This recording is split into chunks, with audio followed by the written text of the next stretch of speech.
সালটা ছিল ১৩৭৮ বঙ্গাব্দ। ভাদ্র মাসে কাটোয়ার বাজার ঘাটে এক কাঠামো ভেসে যেতে দেখে তুলে আনেন স্থানীয় কিছু মানুষজন।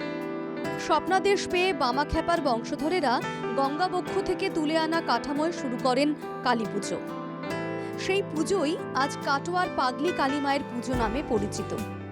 নীল কুমার যে আমাদের সেক্রেটারি ছিলেন আগের, ওনাকে স্বপ্ন দেয় যে তারাপীঠের তান্ত্রিক দ্বারা এবং আপনার মরাঘাটের পোড়া বাঁশ, জোড়া ঢাক, জোড়া পাঁঠা এই নিয়ে আমাদের পুজো আরম্ভ করতে হবে, না হলে ওনাকে স্বপ্ন দেয়, না হলে আমাদের পুজো হবে না। আজও পুরনো রীতি মেনেই শ্মশান ঘাটের খড়ের চাল, বাঁশ ও দড়ি দিয়ে মায়ের পুজোর ঘর তৈরি করা হয়।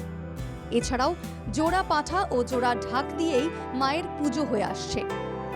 মায়ের স্বপ্নাদেশ মোতাবেক আজও পুরনো সমস্ত রীতি মেনেই কাটোয়ার বাজার ঘাটে অগ্রহায়ণ অমাবস্যার রাতে পূজিতা হয়ে আসছেন মা পাগলি কালী। প্রথম দিকে যখন পুজো শুরু হয় তখন আর্থিক সামর্থ্য কম ছিল, তার ফলে যারা পুজো করতো সেই তখন থেকে ওরা মরাঘাটে গিয়ে মরাঘাটের খড়ের চাল, বাঁশ, দড়ি দিয়ে পুজো হয়ে আসছে। মায়ের আদেশ মতো তারাপীঠের তন্ত্র সাধকই মায়ের পুজো করেন। বর্তমানে সাধক বামাখ্যাপার বংশধরদের হাতেই পূজিতা হন মা পাগলি কালী।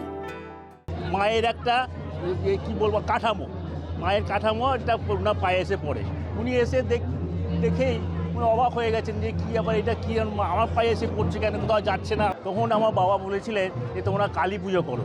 এই কালী মায়ের কোনো এখন শুধুমাত্র কাটোয়া নয়, কাটোয়ার বাইরে থেকেও নিজেদের মনস্কামনা নিয়ে মায়ের কাছে ছুটে আসেন ভক্তরা। দেখছি যে মায়ের পুজো হয় এখানে, প্রত্যেক অমাবস্যাতে মায়ের পুজো হয়। খুবই মানে জাগ্রত দেবী শুনেছি, তো সবাই মিলে আসি পুজো দিতে মাকে। দেখি মায়ের পুজো, সারা রাত মায়ের পুজো হয়, বলি হয়, কালকে মায়ের ভোগ হবে, খাওয়াবে সবাইকে। প্রতি বছর এভাবেই প্রচুর ভক্তের সমাগম হয় কাটোয়ার মা পাগলি কালীর পুজোয়। কাটোয়া থেকে সৈকত ভট্টাচার্যের রিপোর্ট, NKTV বাংলা।